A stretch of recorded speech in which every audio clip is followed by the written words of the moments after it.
Hello.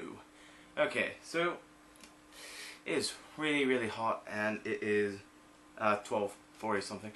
I just got back from seeing Harry Potter and the Deathly Hallows Part 2. Alright, well, first off, let me say where I'm coming from as a Harry Potter fan. I love Harry Potter. I do. The series is great. The series is awesome. I love the books. The movies, not as much, but hey, you know. A lot of people think the source material is always better. Okay, let me first off by saying, actually, because I probably should mention this, I'm using the not-so-awesome camera. You know, the good camera, right here, with cables attached. Yes. See, I am not using that because currently I'm, trying to do a quick video about this, and I really did not want to have to, get all that out, get out this mic and everything, set all up. It's not worth it. Alright, but on to Harry Potter. Okay, first off, what should I say? Oh god. I guess the overall theme of the movie? Feel? Not theme. Feel, yes. Environment. Feel. Setting. Okay. The movie was dark. Oh my god. Okay. Basically, take Harry Potter 1, the film, which was kind of lighthearted and whimsical at times, and flip it. Yes, that happened in the books. The books got much darker and more serious, but holy crap. Oh my god. Seriously. This was freaking dark. It was great because it was dark, though. It felt serious, it felt action-packed, and you know what? It kept me occupied. Wow, it kept me occupied like I didn't say anything. Okay, but while I am saying it, let me get this. Sadly, I don't have the 6th book with me, but I do have the 7th. This, me no likey. Me no likey this book. Sorry, people. It's trying to put the book away. Doesn't work. Okay, let me explain why I don't like books 6 and 7, because I have to. It's going to skew my review for this and everything. Okay, the reason why I don't like books 6 and 7 is I really felt they were rushed and packed with so much information that could have been spread out easier in books 1 through 5. Plus, there's the whole Ginny thing. Okay, yes, I don't like Ginny. It's not like I dislike her thing. It's a. There's nothing there. There's no development. Except for that really creepy thing she mentions in book 6 about Hermione basically telling her how to get Harry and her waiting 3 years, for it to work. Okay, let me just state this. Ginny? No. I'm sorry. I don't hate her. I don't truly dislike her. I have no actual feeling for her. Because she's barely a tertiary character. She barely got mentioned, and frankly, I could give less of a crap about her. I figured, let her go be with Dean. Let her go be with Seamus. Let her go be with, I don't know, probably not Neville. Neville I liked. Basically, no. Secondly, and this is another thing I have to say, because I'm mentioning one Weasley already, I don't like Ron. I don't. Him I actually don't like. I felt that in book 1 and 2, he was really competent. Well, not really competent so much as useful. He was useful because in books 1 and 2, book 1, savant thing with the chest. Okay, probably hold down one finger. Or one. There you go. Ha! Okay, book 1, he was somewhat useful. Oh man. That was his only one really smart thing that he ever did, because Ron's kinda... God, I am being really fast with this stuff right now. Okay, okay. And in book 2, sheer luck of the draw, really, sheer luck, his wand, which is crappy and backfires on Lockhart. Yes, spoilers. Note you people, you 2 or 7 who haven't read the books yet and know how the plot goes. Seriously. If you're watching this video, you already know how it all goes. Oh, God. Okay. So, yes, sheer luck of draw. Then books 3, 4, 5, 6. Kind of not 6, I guess. I don't know. yeah, in 6-2, he's pretty much irrelevant. Until book 7, where it's like, hallelujah! Ron's freaking relevant. Oh, God. Okay. They somehow made Ron seem like so much skill into one moment. Okay. Basilisk, his idea. Coming back and saving Harry, because Harry's a stupid moron. Hermione as well. And here's why they're a stupid moron. Horcruxes. Yes, all of them are cursed, you know. So what do you do with the necklace? A necklace that is cursed, you put it around your neck. And then dive in the water.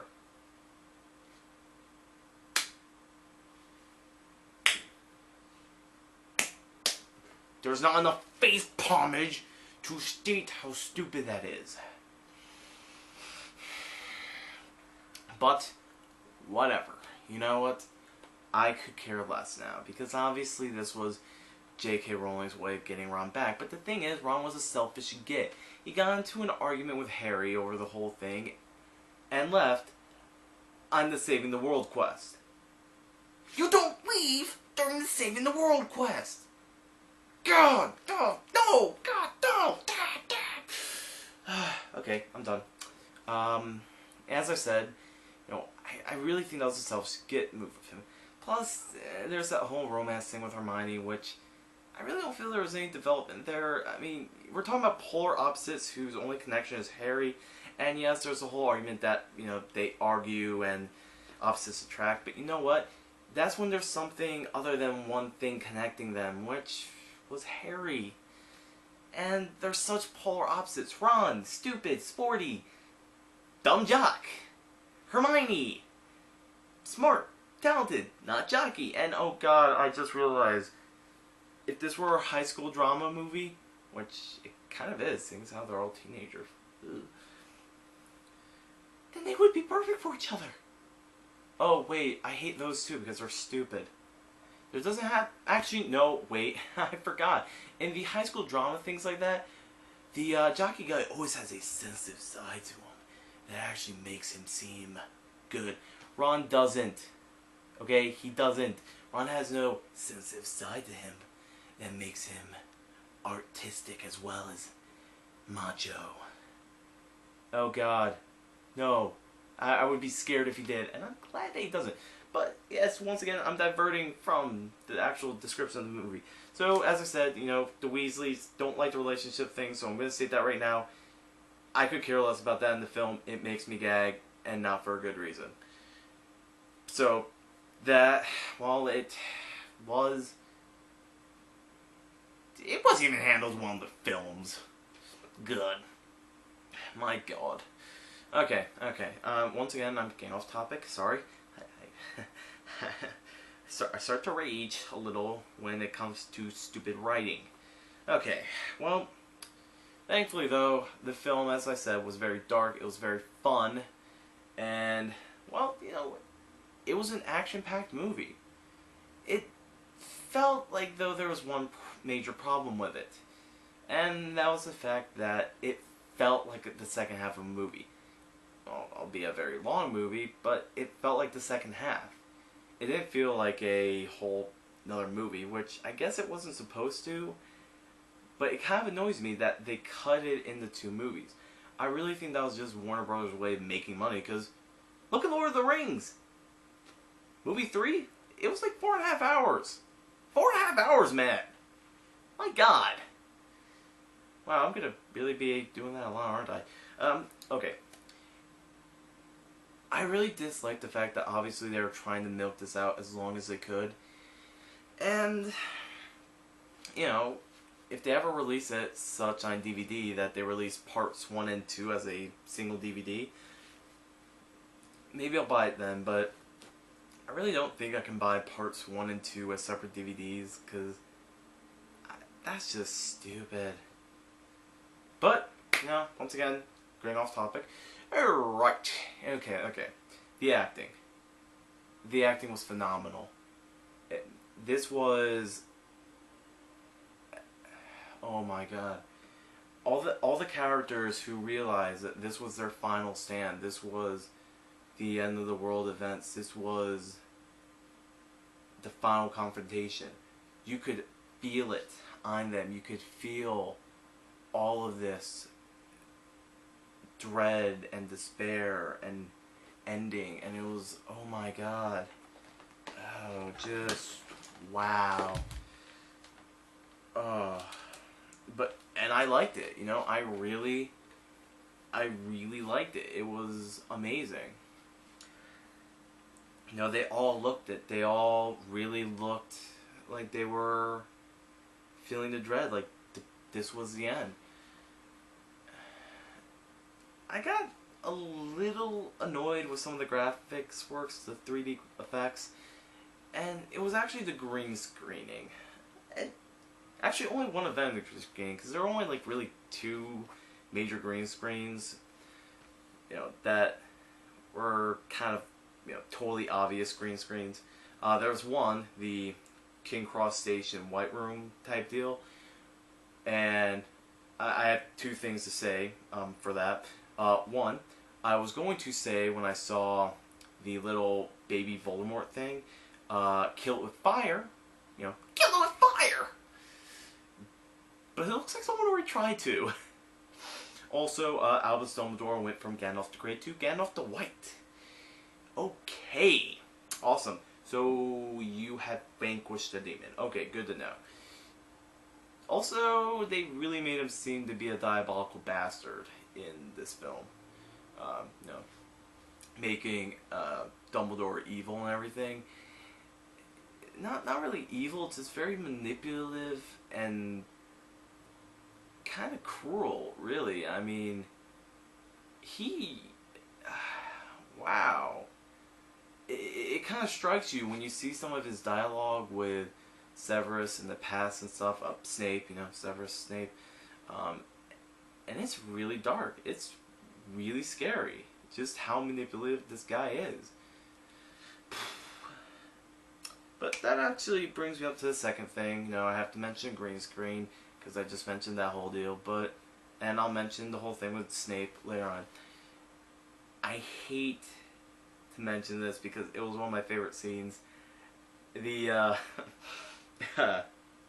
the green screening of Neville waking up after getting knocked out just getting knocked out by Voldemort. And it's so obviously green screened, but it's hilarious. He's just waking up looking like, what happened? Oh, there's a sun. And there is crap flying all around him. Dude, there's a guy on fire flying right past his head. And he's just like, oh my god. Awesome. It was hilarious and good. God, this film should not be funny. It's supposed to be serious. But, you know, people were laughing in the theater so much. Oh, McGonagall. You know, once again, I don't count anything I say as spoilers because, hey, guess what? You've read the books most likely. And if you haven't read the books, weird. Okay. But that brings me up to Snape. I loved what they did with him. Showing him as actually caring for Harry. His feelings for Lily, even though they were done very briefly. It felt true. It did feel like love, and it felt like he was willing to do anything to help her. And when he found out she had died under Dumbledore's care, he nearly broke. But at the same time, he was going to do whatever he could to help Harry. And it was a very touching scene. It was very sad, emotional, and it was very good. Andrew Rickman, I believe, was the actor. I'm gonna look it up right now. It was just, I did not expect anything like that to be in such a insane, just action-filled movie. But it worked though. It was nice. Actually, here we go. There we go. Alan Rickman, not Andrew Rickman. Who the heck is Andrew Rickman? Alright, but Alan Rickman, he did a great job. I was a little bit disappointed with the appearance. Actually, it's just the 15-minute mark, so I'm going to pause this right now and then resume in a little bit. Okay, there we go.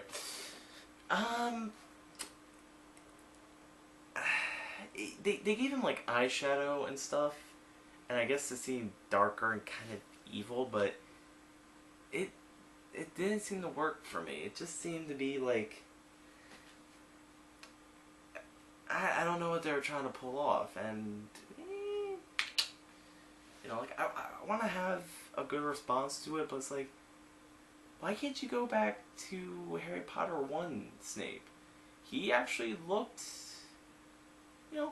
Harry Potter 1 Snape looked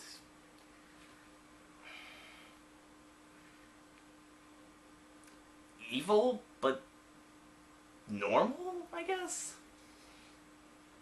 I mean, it's like you're trying to make him kind of another Dark Lord deal by adding the eyeshadow and stuff and make him seem all dark and grim, but it doesn't work.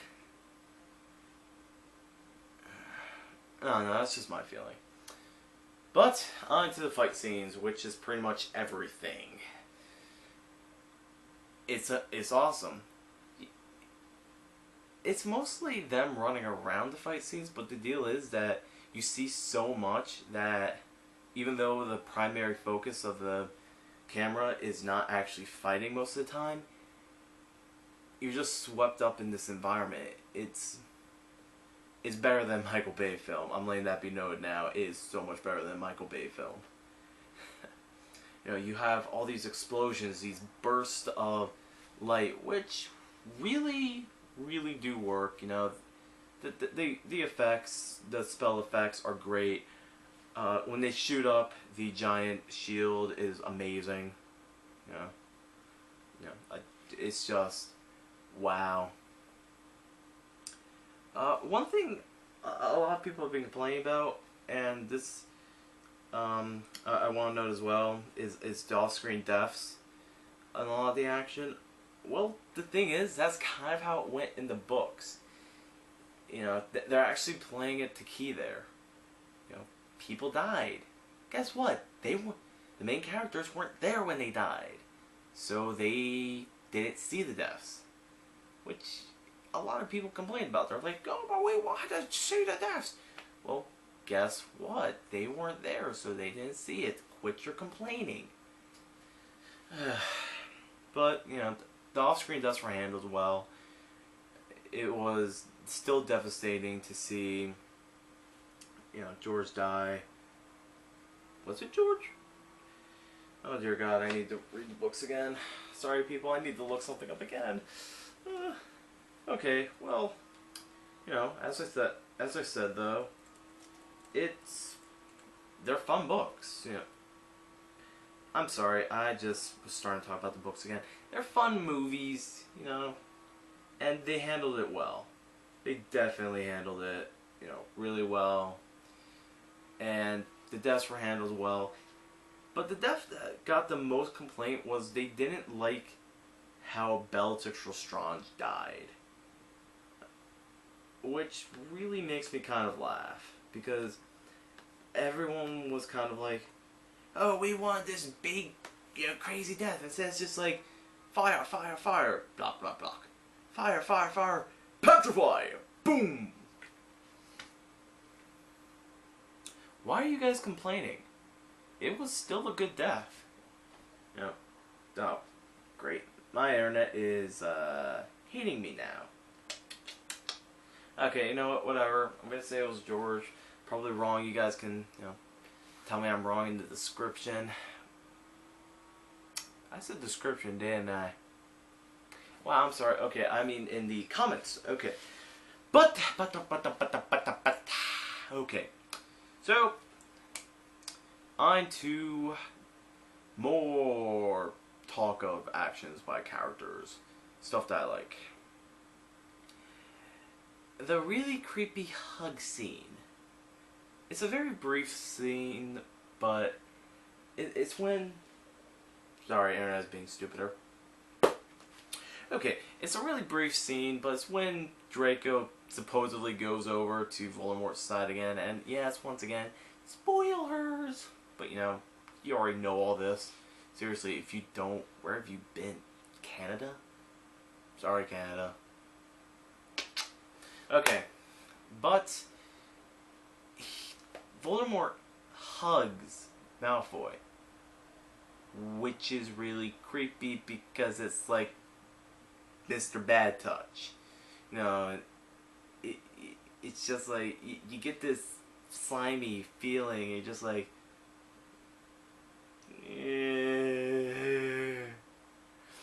And what's funny, though, is they cut to all the other Hogwarts students, and Dean Thomas is there. Dean Thomas is like the only black guy that anyone really cares about besides Shacklebolt in the entire series. So, yeah. There's basically Dean just looking like... And it's so hilarious. It feels like they're just looking at it and they're so disturbed. Because it looks creepy. Like, it unintentionally looks very creepy because it's so awkward. It's like this creepy, very pedophile, like, old man thing is hugging him and even I got the shivers. Okay, but, you know, as I said, that was the second scene that I really wanted to make a comment on. Actually, no, that scenes. God, this is so going to be random. Okay. But, I also need to mention, see, I've mentioned the fighting, I've mentioned the CG, which was amazing, as I said. I think I got everything. Have I? Yeah, you know, I mentioned the deaths, I mentioned the CG and the story, which, frankly, as the second part of Deathly Hallows, was pretty much all that really mattered. Oddly enough, we did not really see, I believe it was Charlie that Fleur married. We don't really see the whole thing with Charlie and Greyback and the biting, which kind of annoyed me, because that actually was a big thing. It was interesting, but, you know, it's a little it can go away thing. But now that I've talked about all that, I should probably talk about the music. The music suited it. It was intense, fast-paced when it needed to be, somber when it had to be, and, you know, other than that, it was standard Harry Potter music. You know, all that. So I can't really say much more about it. Wow, got the acting, I got the character design, I got everything down on it, don't I? Well, I guess one of the actual much more fun scenes I haven't mentioned was when Harry grabs on to Voldemort when they're doing their little final duel thing, and, you know, they start torpedoing around everywhere. Yes, sorry, spoilers. In that black wraith form thing that Death Eaters can do. It's one of the best lines ever. You know, Liz and this, like, it began together. You know, he grabs them, they do the flying thing after they fall a bit. And they hit so much stuff that I'm just thinking, there is no way you were not feeling that. You are probably in considerable amount of pain. Wow. Props to you, Harry Potter. Props to you. But, yeah, you know. I gotta stop doing that thing.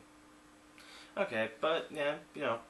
It was really good. That was probably my second favorite scene. Right next to the okay, third favorite scene. First favorite scene definitely has to be the Neville waking up and everything going on around him thing.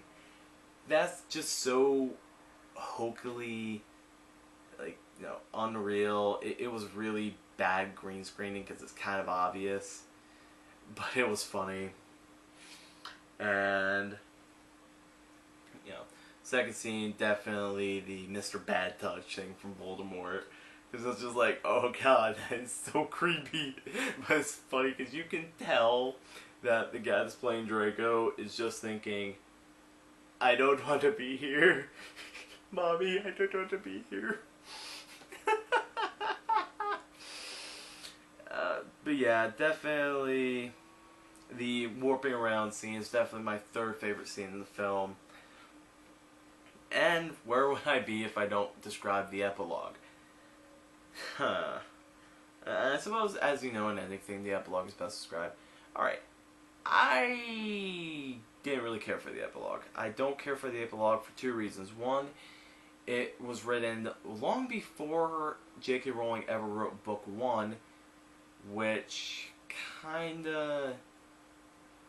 The thing is, I really felt she was going a whole different route than she was going with her original ideas that totally disassociated itself from the epilogue. And it kind of led to a problem when I think around book 5, near the end of it, she realized, oh, this isn't going the way I want it to go. So she kind of just pulled a 180. And yeah, I didn't like it. But, whatever. That was my reason for not liking the epilogue.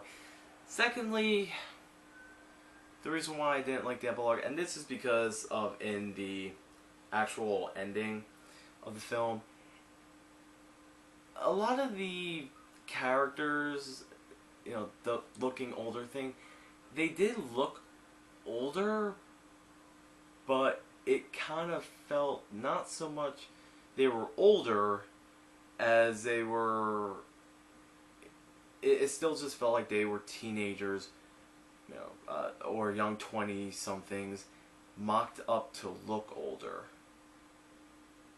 which always kind of bugged me. That always kinds of bug me when people do that in movies.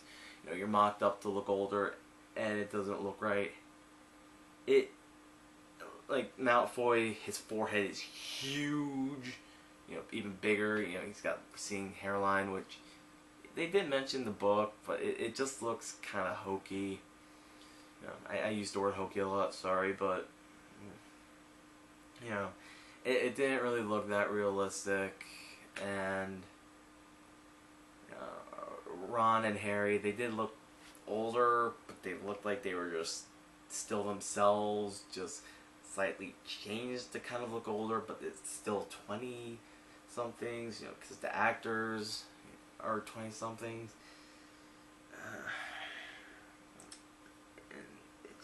And the girls, oh god, the girls. All the girls looked still like they were the same age. Maybe a year or two older. But that's about it. And I didn't like it. I did not. But, overall, the film was fun. It was actiony. If I had to give it a legitimate grade, as the Maven, I would probably... I wouldn't blame it as the Maven. I definitely wouldn't. But I think it's the Maven or as just, a legitimate reviewer, if I had to give it a grade, I would say,